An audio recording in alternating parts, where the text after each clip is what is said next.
Welcome back.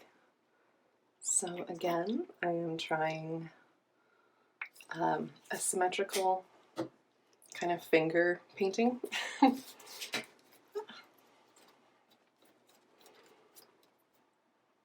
It's fairly windy out today, so you may hear some gusty sounds in the background. Consider it my free, relaxing white noise.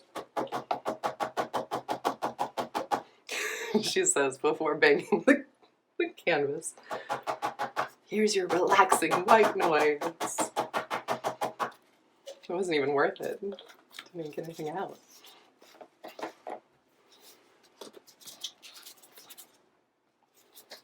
Okay, so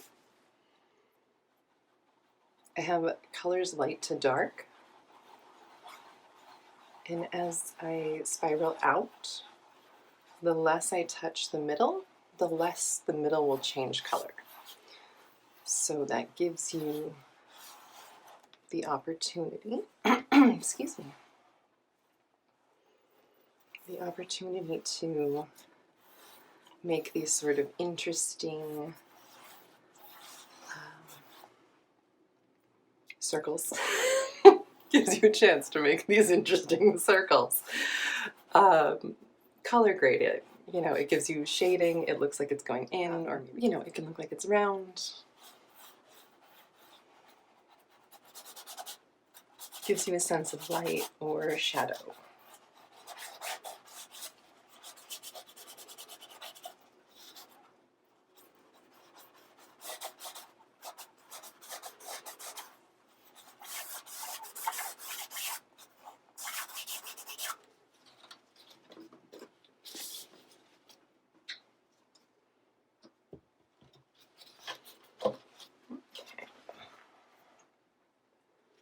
So I think this one was almost out too. Sometimes I'll just take a little bit of water and put it in the mostly empty thing.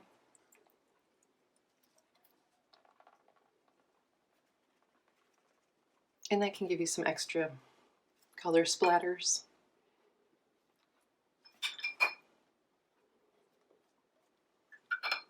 If it isn't completely apparent, I don't have any idea what I'm doing right now. But that's also the beautiful joy. Going along on the journey.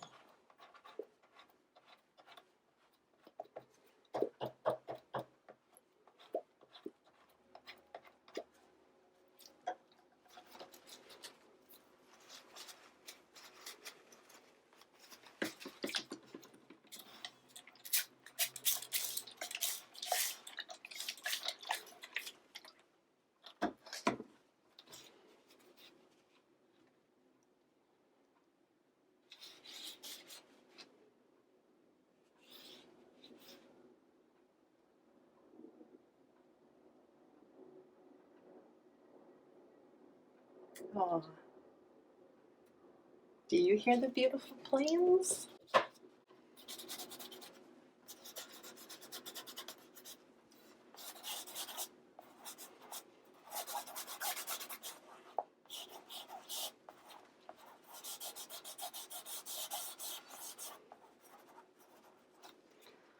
All right, let's see here.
So here where it's kind of dry, you can hear it.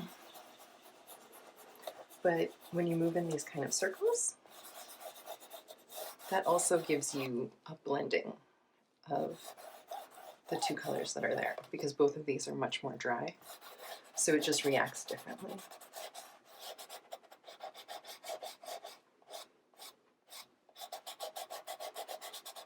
All right, this is where it's apparently going asymmetrical.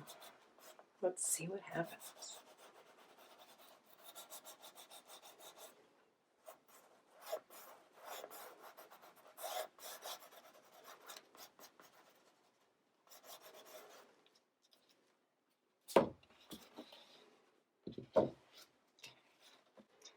With places like that, if you add in some water,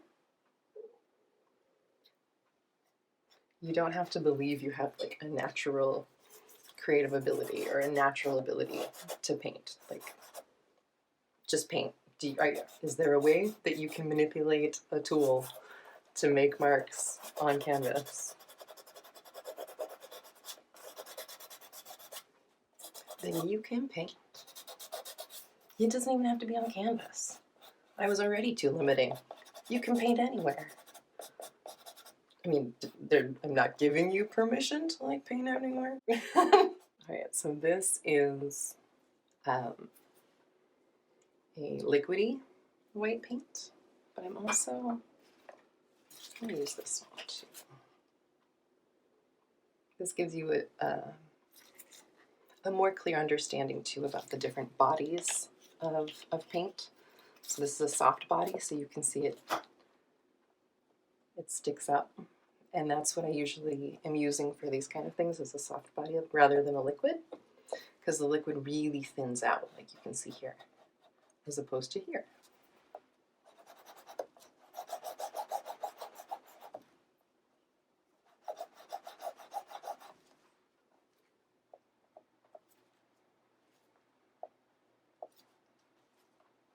And sometimes you'll get little splatter buds like that. And that's okay, he's just a little friend now. And if you want to cover him up, you can. If you want to leave him, you can. The choice is yours, and yours alone.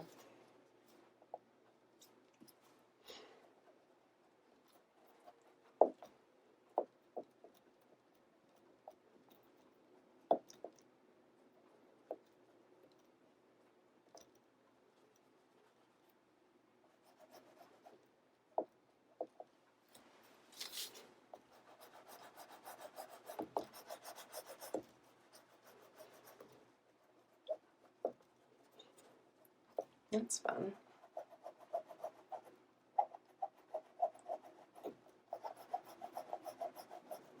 And you'll notice that why I'm getting that different colors is because it's already dried a little bit to the canvas below.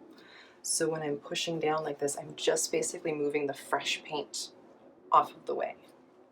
And so it kind of just goes right back to sort of the base color that was down there. Fun.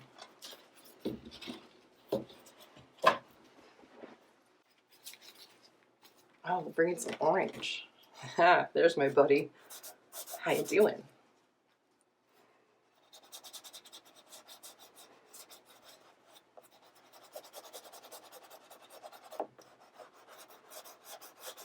Oh, that works. You're kind of fun there.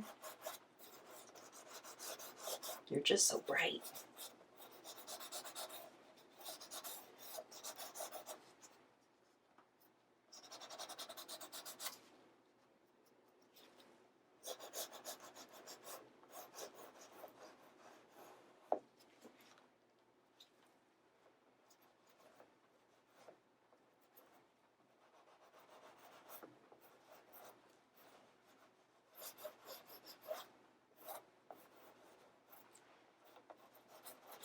Because all of these colors are warm or neutral, so like white is neutral. Because they're all warm colors and they're all in the similar part of the color wheel, they they'll all bleed together without getting gunky or kind of mucky. If you've ever painted and you just kind of found that all the colors mished together into a, I don't know, meh, the color, then this helps you avoid doing that. But if you want to do that, that's also your choice, and maybe you like those colors, and that's totally allowed too. So there's not one right way.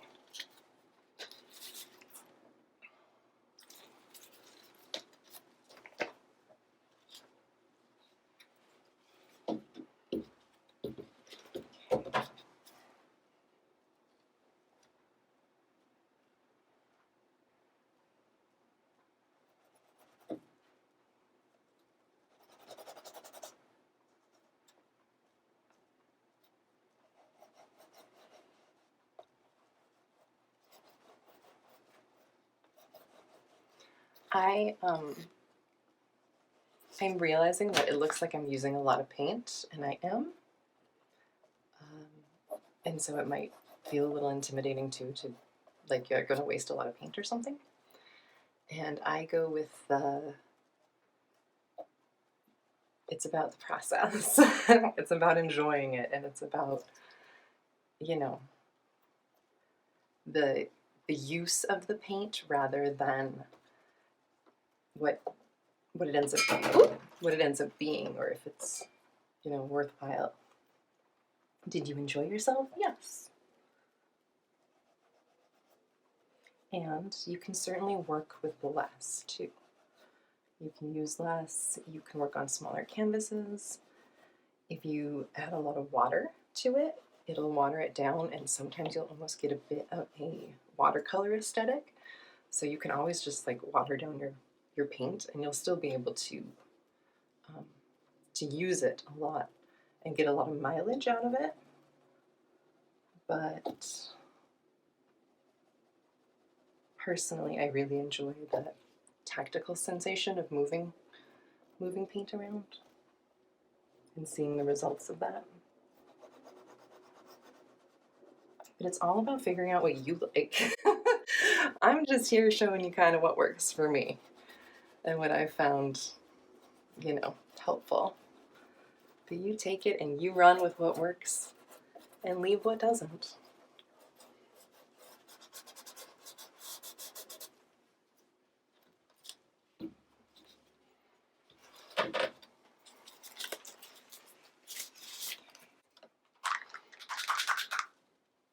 So this is a color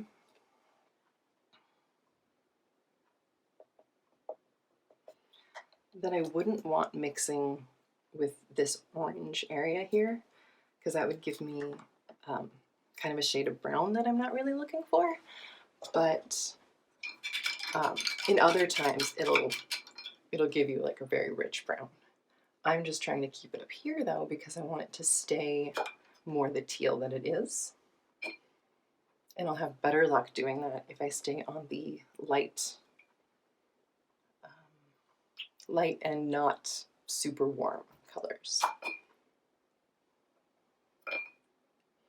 So sometimes I just use this big brush to bring in water.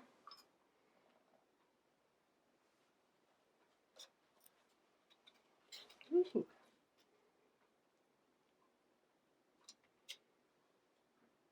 Oh, that one's fun.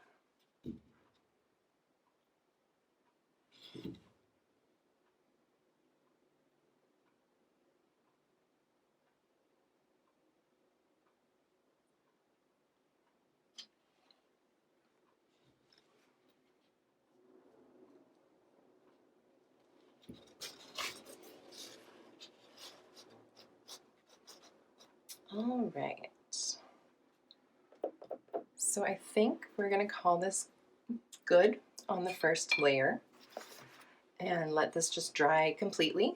And then I will come back and see where I want to take it from here. So thank you for joining me. Take care of yourselves and have a wonderful whatever time of day or thing that you are taking part in. Nope, that sounds dumb. Take care. Thank you for watching. Welcome back, friends. So we are going to start the second layer of this piece. I have enjoyed how this one is turning out. It sort of reminds me of a planet a little bit. I guess more when it's this way. But it's kind of fun. So again, no idea what. Oop, hi friend. That's my dog. So no idea what this is, what it's going to be from here, or even how much of what's here now will be visible at the end. But right now, this is what my piece looks like. And if you are painting along and this is where you are and you just love it, great, keep it here. Keep it here and start a new painting. You do you. So I'm coming in with some cool colors.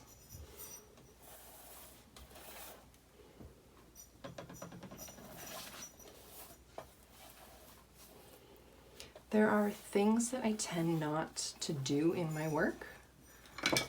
Oop. And so especially with these videos, I'm trying to make myself do them. Because I think it's good to force yourself out of your comfort zone. And, you know, I can show you how I do it and how it's uncomfortable, but you can end up with neat things.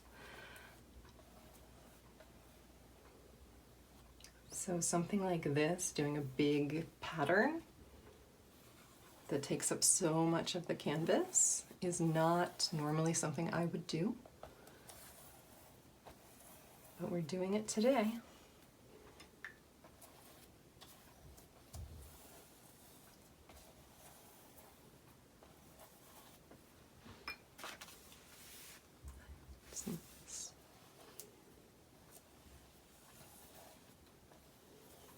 So as you can see, this blue is very translucent, which means you can see the colors underneath it, where these ones where the white is there is more opaque. You'll see when I did that, some of this dripped. That's okay. Sometimes paint likes to go on its own adventure, and I think that it is my job to facilitate and support that adventure rather than hinder it. So I want to bring in more of this cream, partially to lighten the blues that are there, but then also to make them more opaque.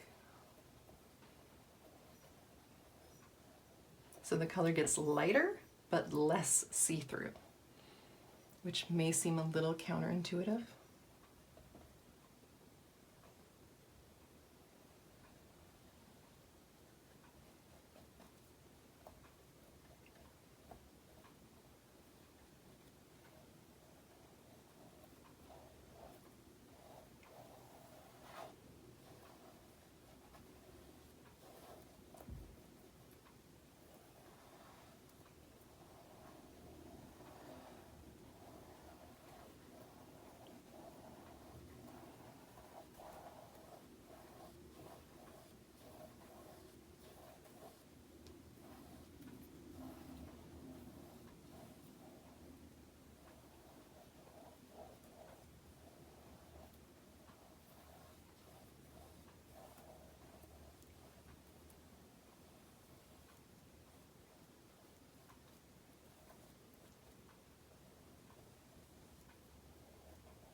And when you take a light color and you start it on one edge and then just gradually move out, it will automatically blend that color from light to dark, basically just for you. I mean, you're doing it for yourself, but it's a very easy way to do it when shading or color gradation might feel kind of intimidating to you. If that's the case, that's a good way to try it. You just want a decent amount on your brush to start with. Like I have a good glob, and you want to make sure that you evenly distribute your glob. Not a phrase I expected to say today, but there you go. And if it's getting like this is a little maybe too all one color, as opposed to a clear gradation like that one. And if that's the case, what you can do is take more of your darker color, bring that on this edge. So you're keeping the lightest ones by the lightest and the darker colors by the darker ones, so that then as you go in to where they meet, there you go. See? You'll get a really smooth color shift. And that's super easy. You can do that. It's just put light here, put white there, and then, you know, move your brush in a semicircle. You got this. See, people just try to make painting seem intimidating. It's really not. You can do it. Anyone can do it. That doesn't devalue it. Everything has its own value, you know, outside of any external. But you can do this.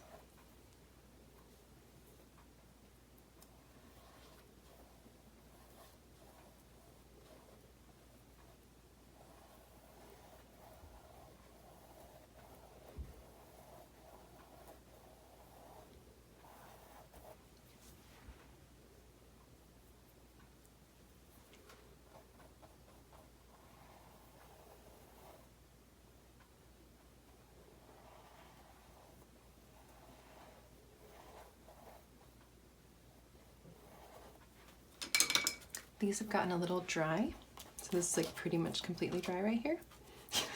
I show it to you on my finger when my finger is already blue, so it really doesn't prove anything to you.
So one thing that I use matte medium for is to mix.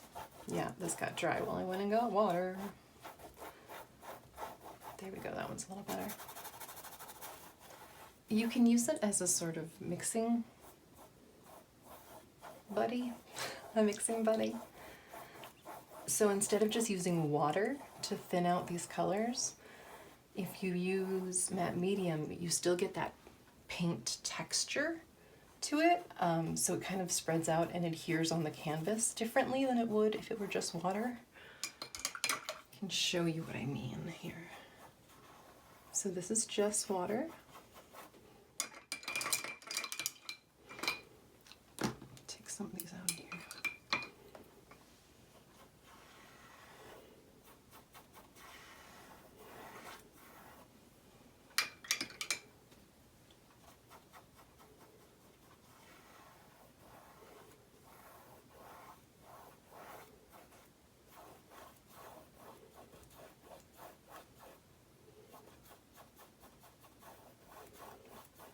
This is good. This demonstrates what I'm talking about pretty well.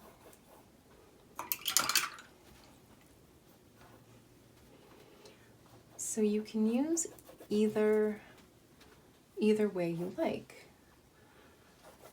Let me just finish this out and I'll show you what I'm talking about. So for both of these sections, what I did was I had the dark lines and then I used matte medium to sort of smooth it out to here. And so all of this has matte medium over it that takes that gradation to translucency. And then over here I did the same thing but just with water. And you'll see how the water pools the color in the little dents in the canvas where it doesn't do that over here. So one isn't better than the other.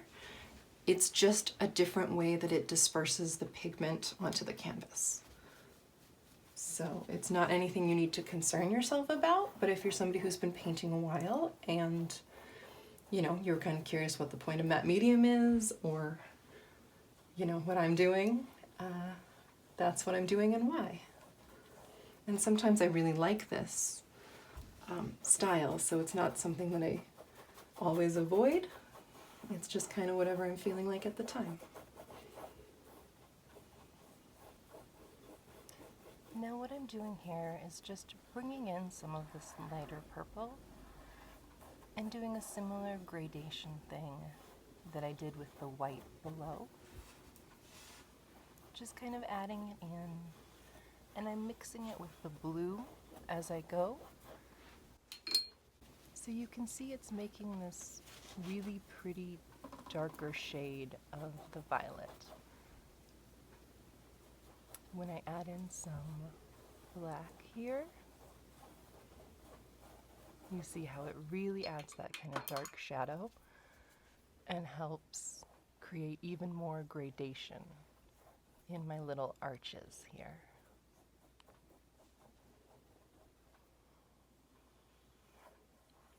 Now all of this is wet paint mixing with the other wet paint, because again the first layer is dry, so now none of that white below is going to get picked up on my brush.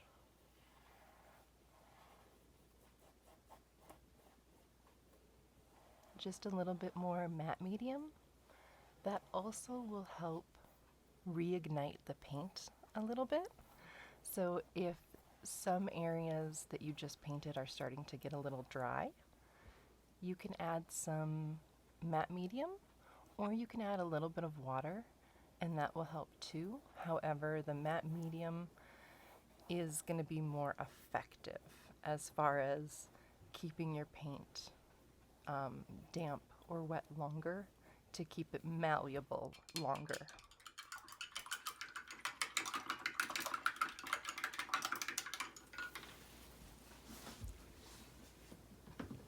So I'm just going to bring in a high contrast color just in big chunks with my thumb.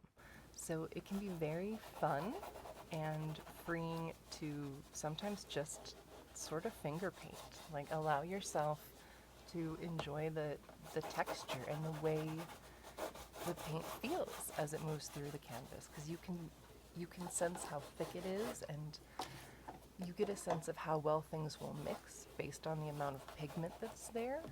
So it really is another way to involve your senses in painting, as well as just being very just free and creative, because you're not going to get super delicate marks with your hands, and that's okay.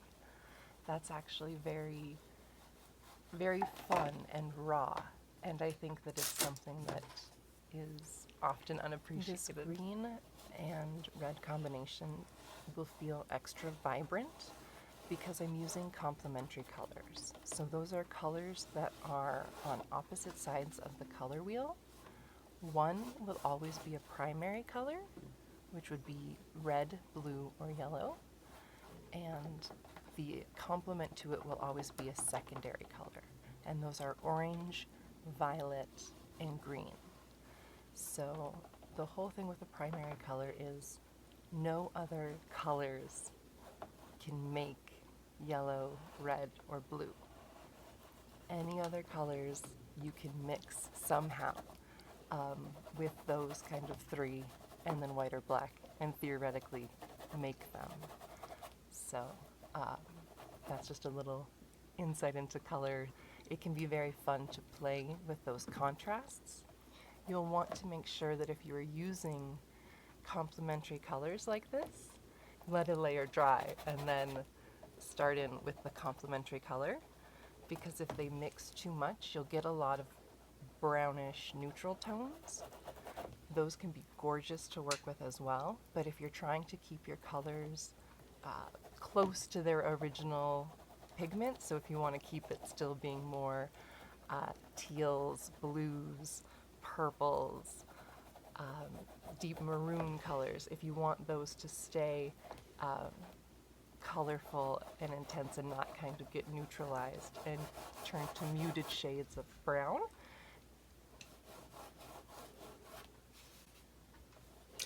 All right, I think I'm going to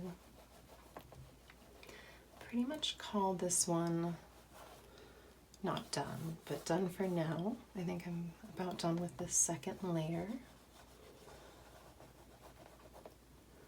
Just kind of finishing up my paint that I have out. And it's always good to leave out put a smaller amount of paint on your palette than you think you need, just because you can always put out more, and you don't want to risk wasting a bunch of it, especially when you don't really know what you're doing. It really doesn't, it's not advantageous to just put out a lot of a bunch of different paints. If you get going and you realize, oh, I'm using a ton of this green or something, of course. But just for your sake, that's a recommendation. I'm not great at always abiding by that myself, though, to be completely honest. I'm a flawed individual. Only in that I pour too much paint sometimes. Other than that,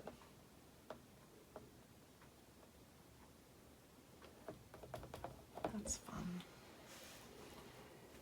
All right, get some of this, and we're almost done. And if it seems like I'm just kind of throwing some of this paint on the canvas to get it on the canvas somewhere, so I'm not wasting it, you're right, that's exactly what I'm doing.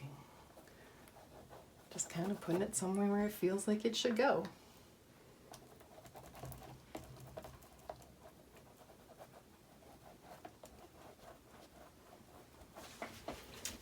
Okay. So there we go, that is layer 2.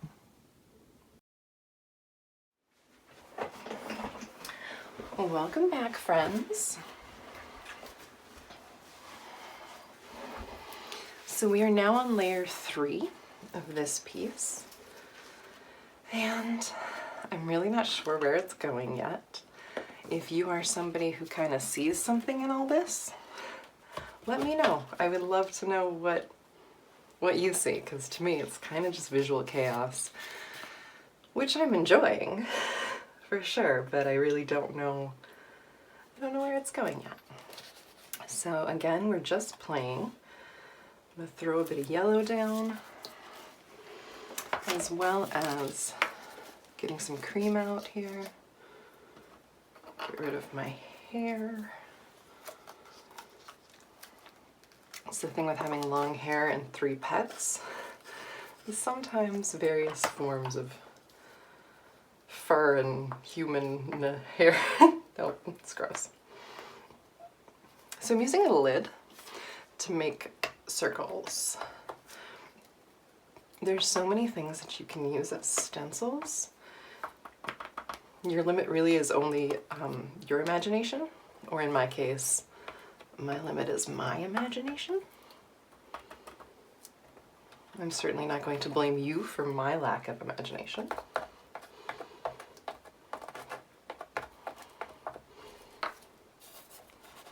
So again, I'm just using my thumb to press the paint around. I found for me, I get the best sort of control of form by primarily using my thumb when I paint. I think everybody kind of has a different approach when it comes to essentially finger painting. So an easy way to make something like interesting, I suppose, or to make it look like you know what you're doing, is creating these sort of leaf shapes. I find those are usually pretty easy. You just kind of make 2 curved lines in on each other and have them meet eventually, and you have a leaf. So that's a very easy little cheat, isn't necessarily the right word, but you know, a quick trick to make visual interest.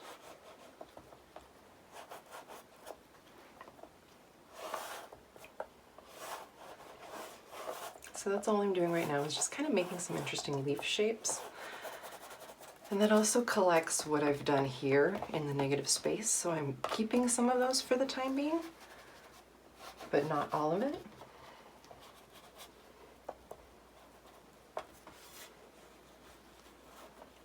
And by all means, if you're somebody who prefers working with a brush instead of your fingers, do it. You know, do what works best for you.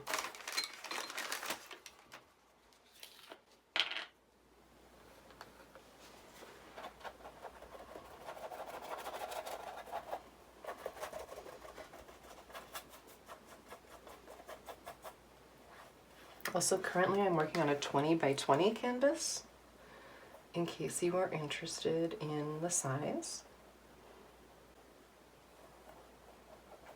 And here I'm just going in with an angled brush with a bit of this sort of light Titian green, I think it is, or a pale green. And you can see it mixes well with this yellow that's already on the canvas. But I'm also cleaning up the sides a bit. So I'm making the edges of my leaf shapes. I'm making those a little bit cleaner, you can see, by adding just that nice fine line. And again, this is all my preference. You can leave it as raw and messy, or make it as fine and delicate as you like. Just make sure that you're not putting any undue pressure on yourself to try to be creating something in particular instead of just enjoying the sensation of painting. This is kind of drying here. That's why this looks like this. This is very dry. If I add more water to my brush and add more water here, you'll notice you get a much more complete brush where it's not as patchy when you're putting the pigment down. And that all just has to do with how much thickness your paint has and how much water and dampness is in the paint and on your brush. So those are all things that you just learn to adjust accordingly to what you're wanting the paint to do. And all that just takes time. And the thing is, if you're having fun painting, you'll just learn it anyway. So You don't need to stress about it, just relax. I mean, who am I to tell you how to feel, but if possible, try to let yourself relax and just enjoy painting.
If you have any color combinations that you would like me to kind of play with so you can get an idea of how those would work together, or a good way to play with those colors, by all means, let me know.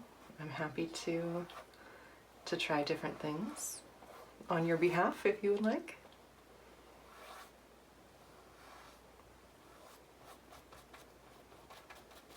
If there's any way I can help remove the intimidation factor of painting, that's my goal. And as you can see here, I'm just bringing in more of the cream kind of color. It's a little more opaque, so you can see as it mixes together, you can see less and less of the purple underneath. And I really like mixing color on the canvas by just adding a little bit of new color here and there, and then allowing it to just blend with whatever wet paint is already on the canvas. And when you use brush strokes in a similar direction, you'll see how it kind of just evenly blends your color into the area around it.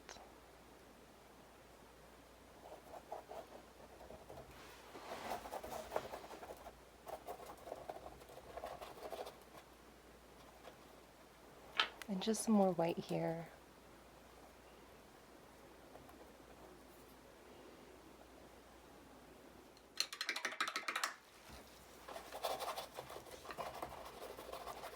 I like this because you can see it adds just a gentle shade of white and kind of lightness in certain areas, but the contrast between the lighter parts of yellow and the darker parts of yellow isn't too intense.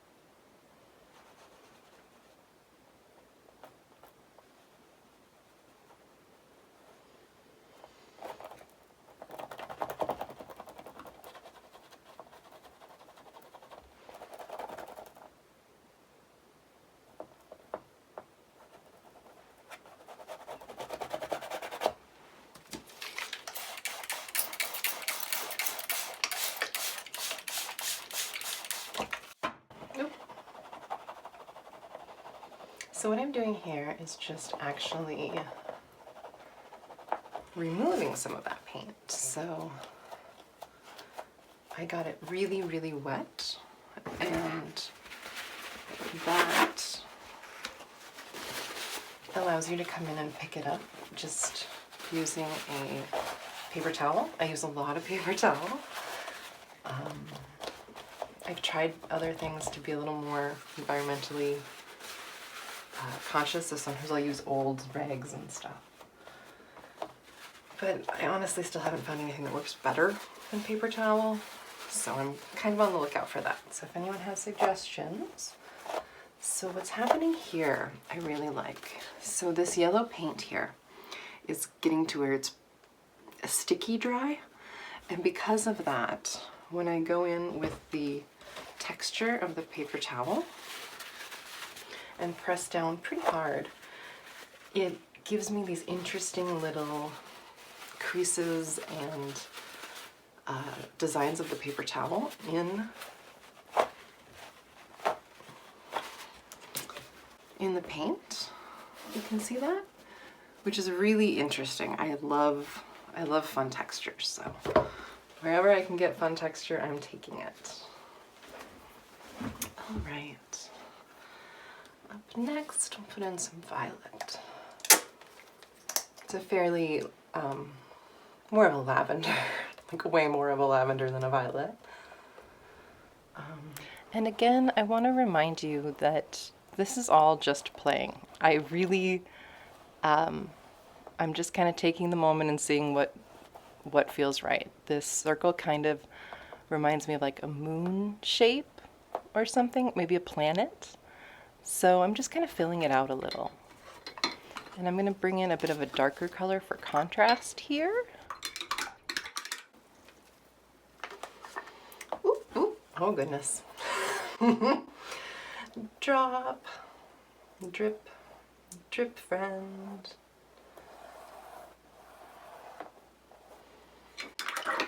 That's the universe telling you where to put paint. There are no mistakes in art. We're just playing, and you can't do it wrong if you don't have any expectations and you're just enjoying the process. I enjoy Payne's Gray as well because it works if you want something that's not quite black. Sometimes black can feel a little harsh in contrast. I will be adding black soon, but if it feels a little overwhelming or just too stark to use black, Payne's Gray is a nice option, and it will also go very well with cool and warm colors. So that's another nice component about it. And now I'm just spreading out the paint that I added to the canvas. The Payne's Gray is mixing a bit with that lavender, and it's just giving me some slight different shades. I don't know what I'm doing with these little circles. I just like them for now, so I'm going to at least keep them at this point.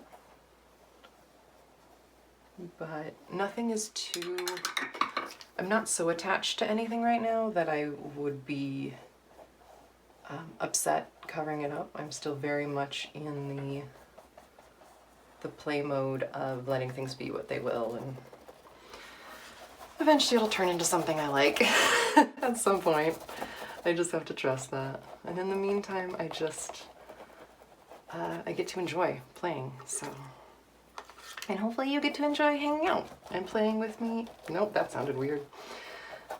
Hopefully you get to enjoy hanging out and either painting yourself or just hanging out and watching me paint, because that can be pretty relaxing as well, I know. Now I feel like contrasting with the blue with something lighter, so I'm just pulling in some cream beige color.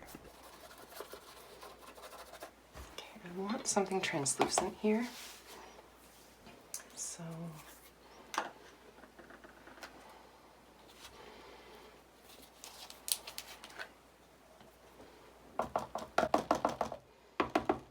I am really embracing colors I do not normally play with. So this is very out of my comfort zone.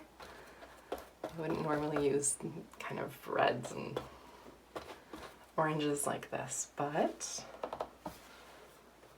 it's good to go beyond what you are comfortable with. So this is what that looks like.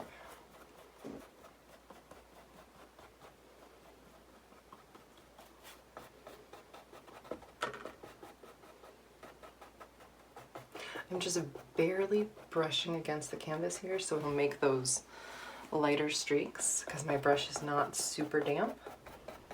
The amount of pressure that you put on your brush, as well as the amount of pigment or paint, or the amount of water or moisture trapped in the bristles of your brush, will all impact what brush strokes look like.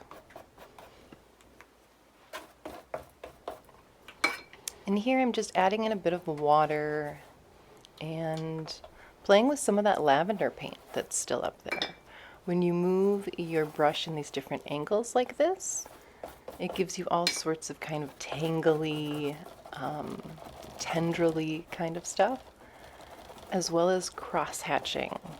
Cross-hatching like this also gives some interesting texture or kind of a blurred light feel. It can also make some neat patterns. Again, I just put some water down, and now I'm bringing in just some of the excess of the kind of rust color paint up there. These circles are pretty much dry, but just have a little bit of wet paint here and there. And so the wet paint spreads, and then what is dry just kind of stays underneath. So you can still see through the translucency of the paint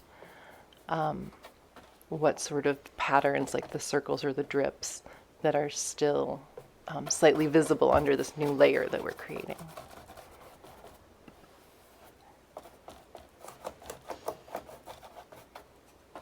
And then I'm just going to tilt it, and that lets the watery wet paint on the top here just kind of drip. And I really like the natural, kind of chaotic, unexpected forms and lines that just allowing the paint to move on its own can give you. Now, for me, I would say that this is kind of a little bit in its ugly phase. I have no idea where it's going. I don't know what this will look like, and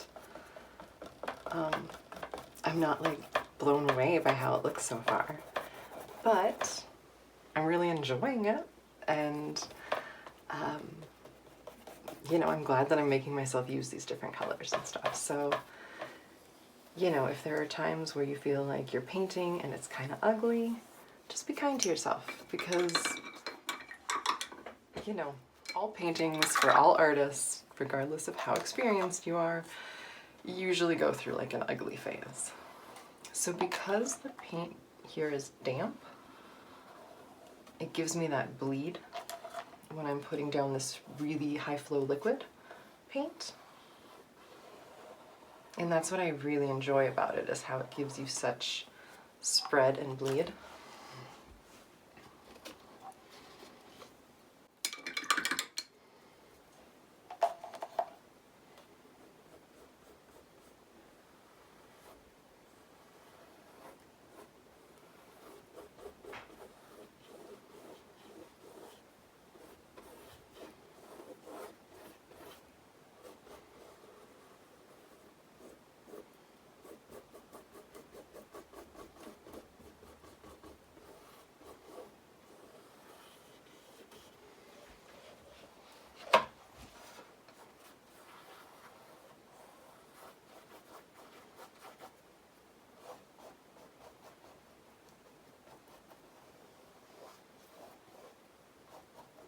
These kind of feel like planets to me.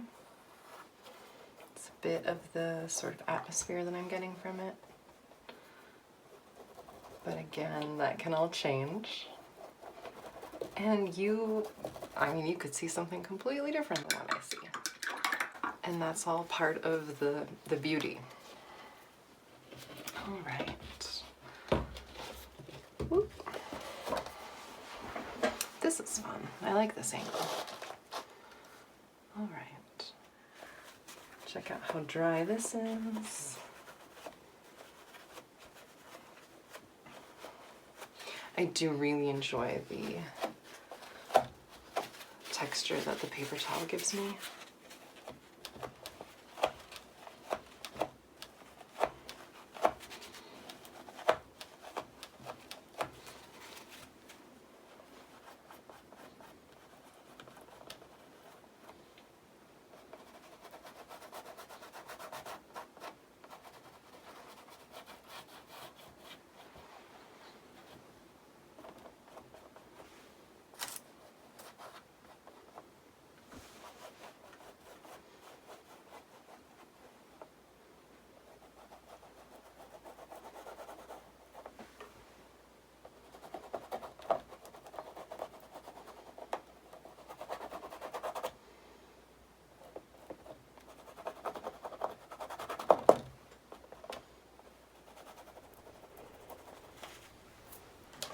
And again, just this little bit of water helps dampen the paint enough to get it into all these little creases. But then also I can use my paper towel and grab some little bits out and just have some really nice color variation there from it.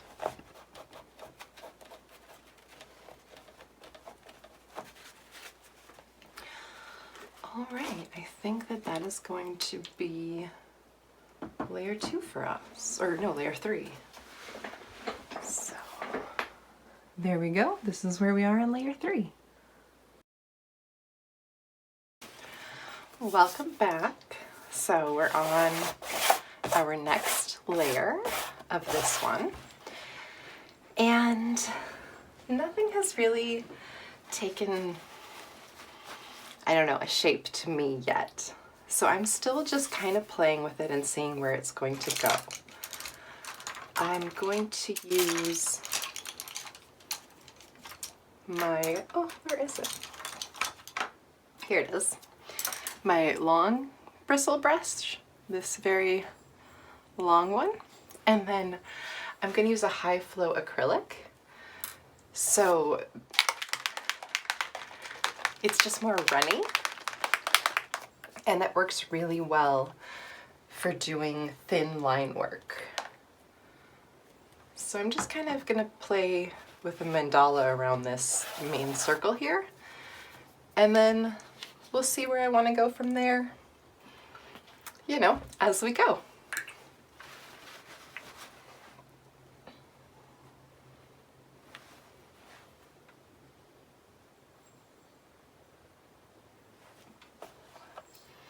I do get a lot of fur on my paintings because I have one little dog who is like Pigpen from Peanuts.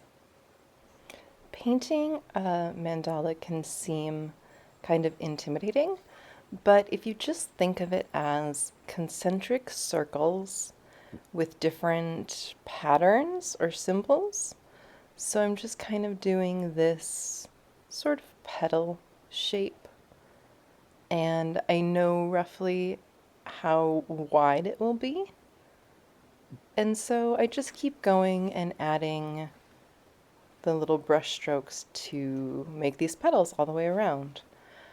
You know, keep in mind they will vary in size and width because they're all hand drawn, and that's part of the beauty. I think that all of the details they're all very human.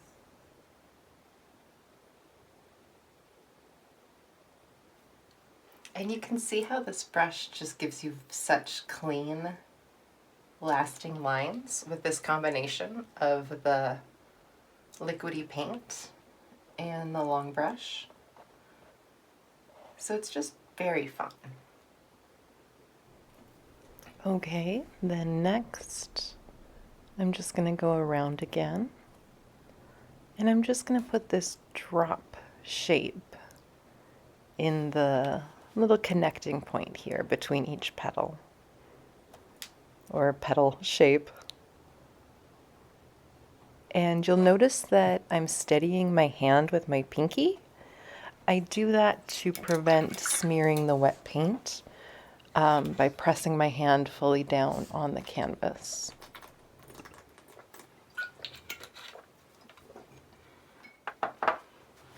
And if you want to try something like this and these kind of shapes feel too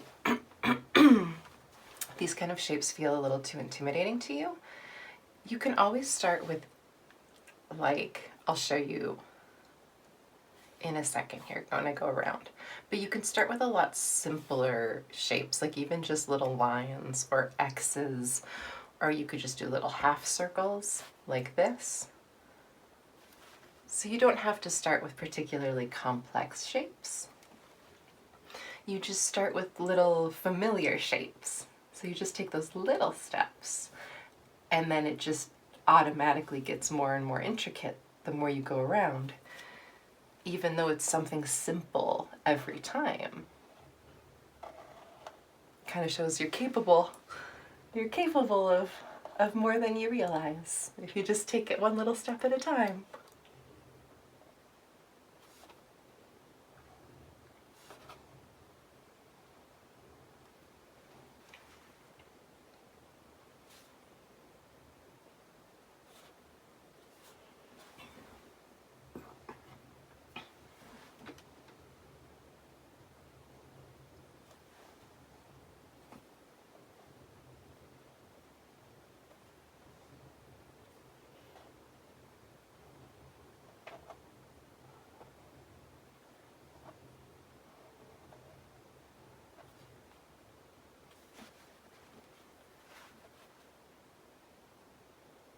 You can also do just connecty lines like this. And that makes things look more intricate, even though it's something very simple.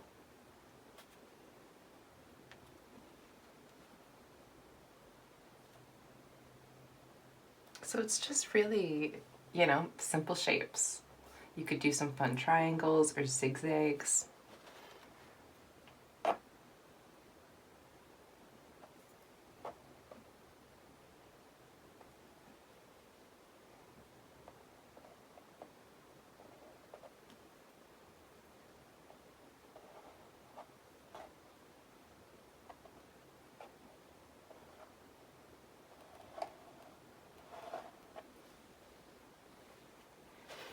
And the thing is, you'll get weird spots like this, where like this one was smaller than all these other, you know, zoop zoops. And this one is longer than some of these other ones. And that's totally fine because it's still gonna be really pretty. And that's how, that's how things go when you're a human making art. So don't beat yourself up about it. Just realize that's part of the beauty and the fun of the process.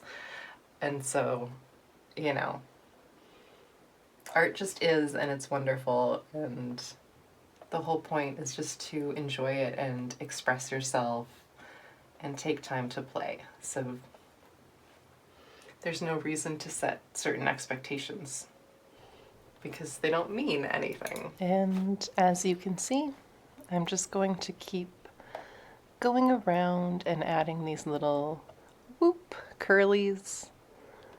I don't know names for some of my shapes, so I found I use sound effects, which is very professional. But yeah, we're just taking each little point and then going out with a little spiral, point, and out with a little spiral, or more of a curl, I guess. Just little curl, little curl.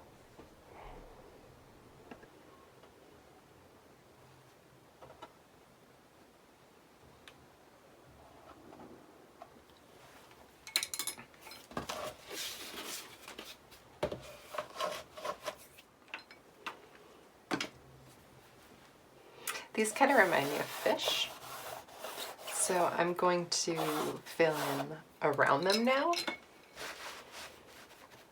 to kind of accentuate the idea of that. This is just kind of how I play with what I'm starting to see. But just because you see something doesn't mean you have to do something with it either. You can always just keep going and let it keep evolving.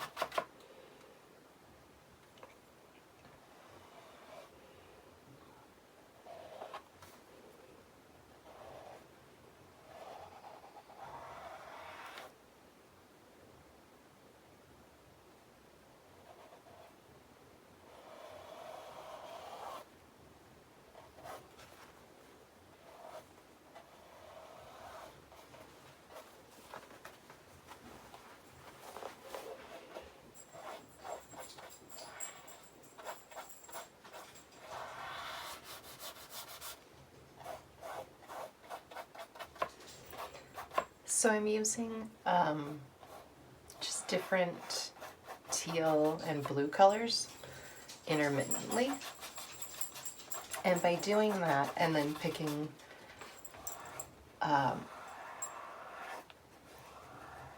sorry, sometimes it's hard to talk and concentrate at the same time.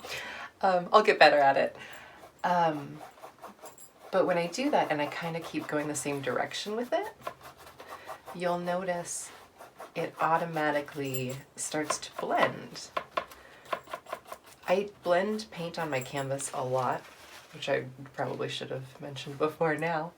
But by just kind of throwing in those different colors at different points, it gives you nice gradients and fades to give you kind of a sense of dimension, even though you don't have anything particular kind of defining what it is.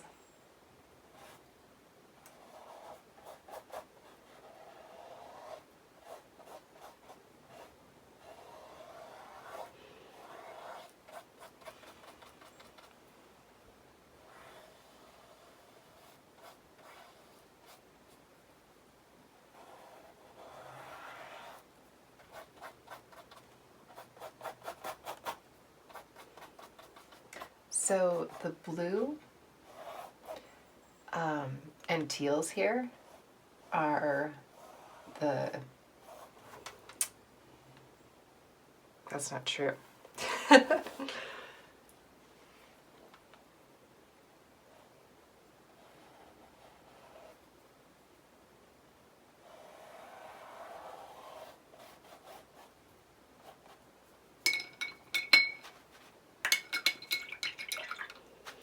And one trick I use if I want to remove some paint from somewhere and it's still wet, if you take some matte medium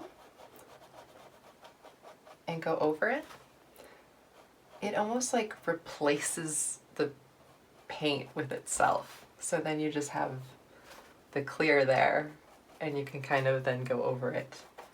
I found that's the most effective way, even more effective than just kind of wetting it down and paper toweling it up.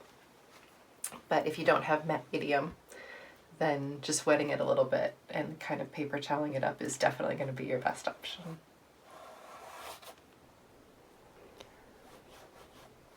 And so all I'm doing is I picked a color that looked watery, so it's these blues, and then I'm filling out around what are going to be fish forms. And so I'm just kind of making part of a circle and part of a circle. So just curved line, and then have them kind of connect in the front. And then towards the back, just have it open to a little triangle. And that kind of makes a bit of a fish form. You can see I left some of the yellow, that sort of yellow cream color, goldish, or that's the layer under this blue, because I liked that hint of yellowy gold with the purples and reds.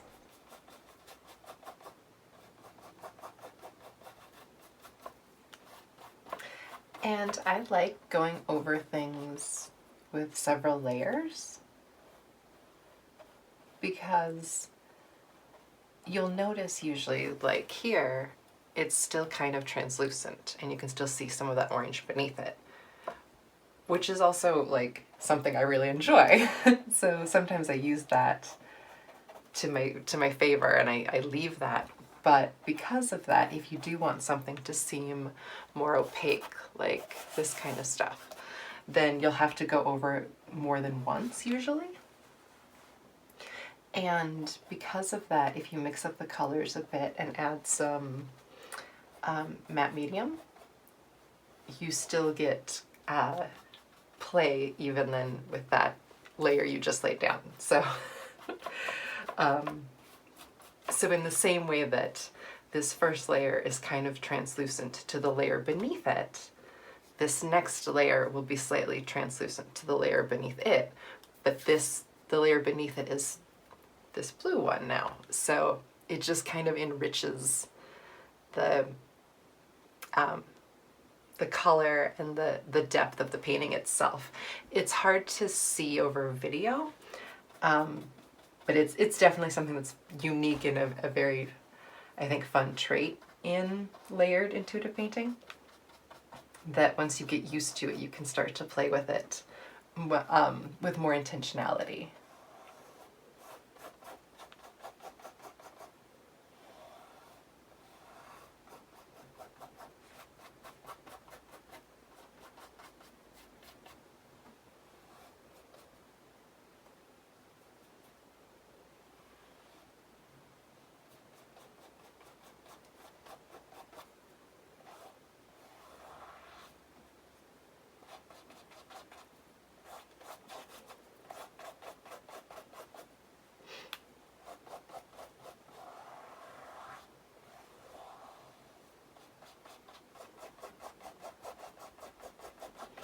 So I'm avoiding these black lines at the moment because they're still wet, and I just don't want them to bleed into the blue, although that would make a cool look. So if that sounds appealing to you, you can just keep painting right over it. It'll kind of smear that blue into it, or smear the black into the blue, kind of make gray, messy lines.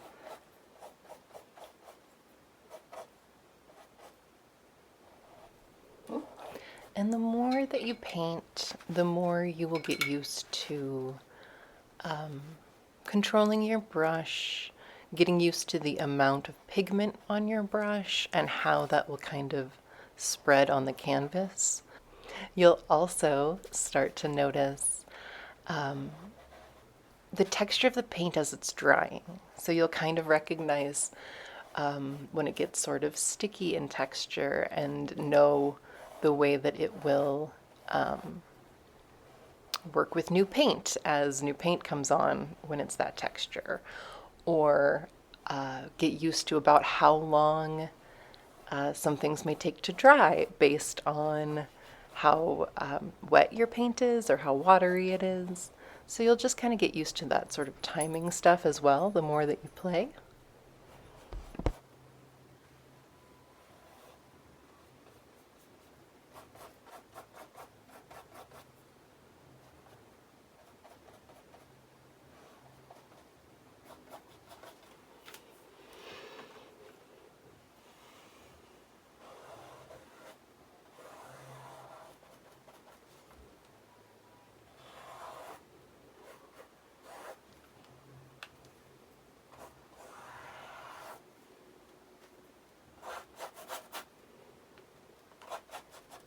So by adding in like a bunch of water here, it makes the paint and this area stay wet longer. And that allows me to, where this is kind of, I was using thicker paint and the canvas was drier, so parts that were left unpainted would dry much quicker. By having by putting down a bunch of water, it stays wet longer, which stands to reason. But it's just another different way to play with the paint and the canvas. And it, like this one, you can see the orange through it a lot more than you could on this style. And that's part of it, because it has so much water, it spreads the pigment out further, so it all goes a lot farther, but it's much thinner. So the color just isn't going to be as intense.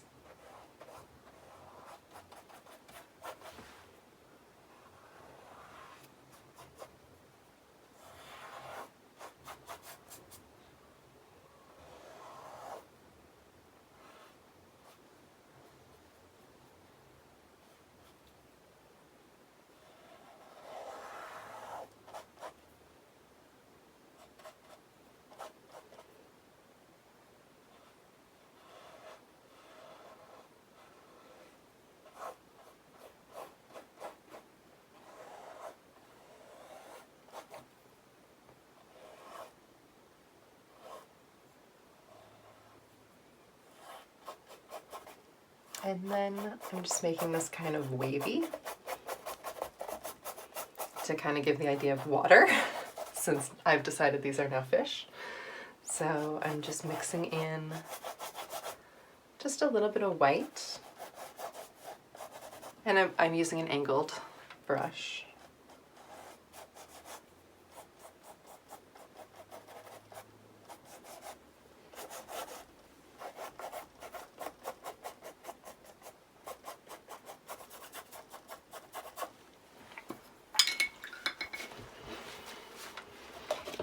And so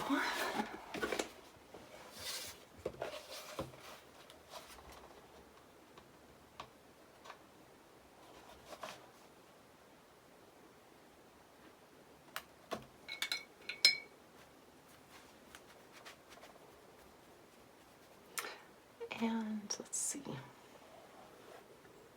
I'm just kind of finishing out this piece now. I don't I don't really know what these shapes are exactly, other than I liked that these kind of circles were coming around and I liked the fish, and so it felt like doing something to kind of continue those shapes in some other kind of way. I just felt felt right. So, you know, these aren't necessarily anything in particular other than just shapes that I thought would look nice to go with the kind of flow that, you know, has developed naturally with the piece.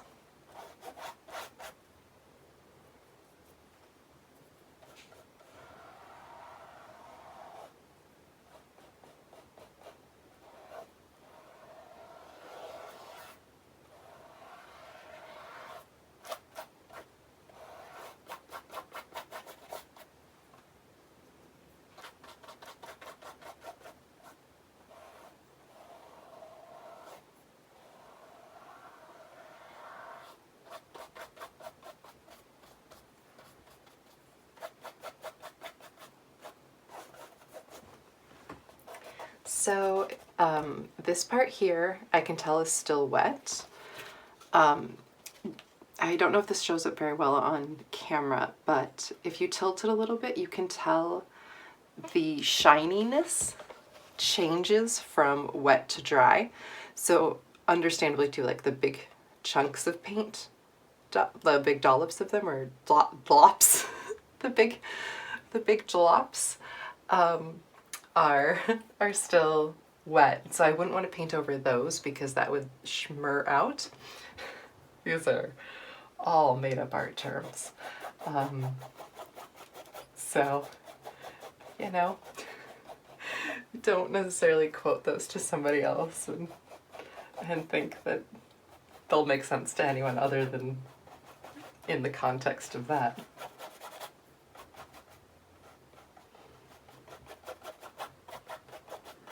So you can see some of these still were a little wet, and so they did pick up a bit of the black, but all I'm doing is just then moving it with the shapes that are there, so it just kind of fits in.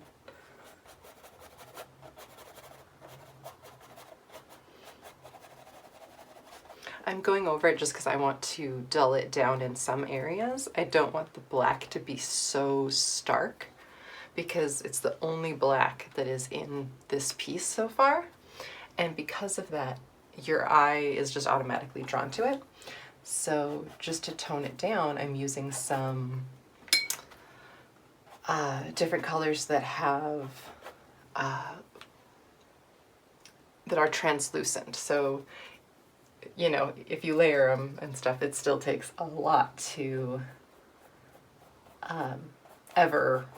if they ever can fully mask the thing beneath it, because they're just not opaque.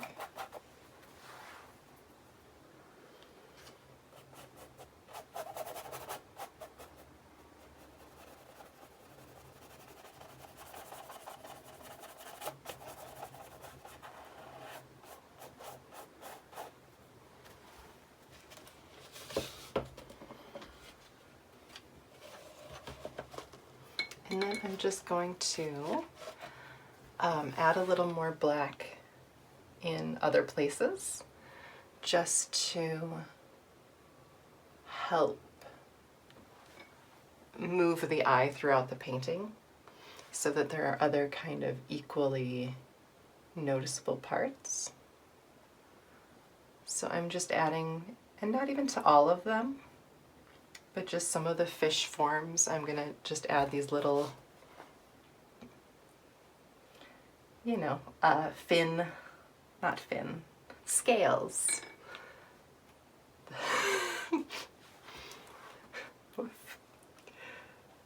Sorry, it just felt so Ariel the Little Mermaid, like, what are those? Oh, feet. What are they? Oh, scales. So anyway, yeah, so then that gives you the idea of, it just gives it more unity for all of it, kind of thinking of it now as a completed piece. So if you wanted, you could put little black dots and give them eyes. If you wanted to, you could fill out this more as sky, or you could, if you just did kind of some zigzaggy lines and had a contrasting color, so you could make that look like mountains or like a beach, kind of like shoreline that's behind it. You could continue out the mandala more if you wanted to, or continue it out in different colors. There's all sorts of ways you could play beyond this, but if you did just want to paint along to this point, we have a painting of some fish swimming in the moonlight, I guess, which I find kind of charming. So thanks for discovering this and painting along with me. I'm also including a quick, about a 1 minute time lapse or so of where I took the piece from here.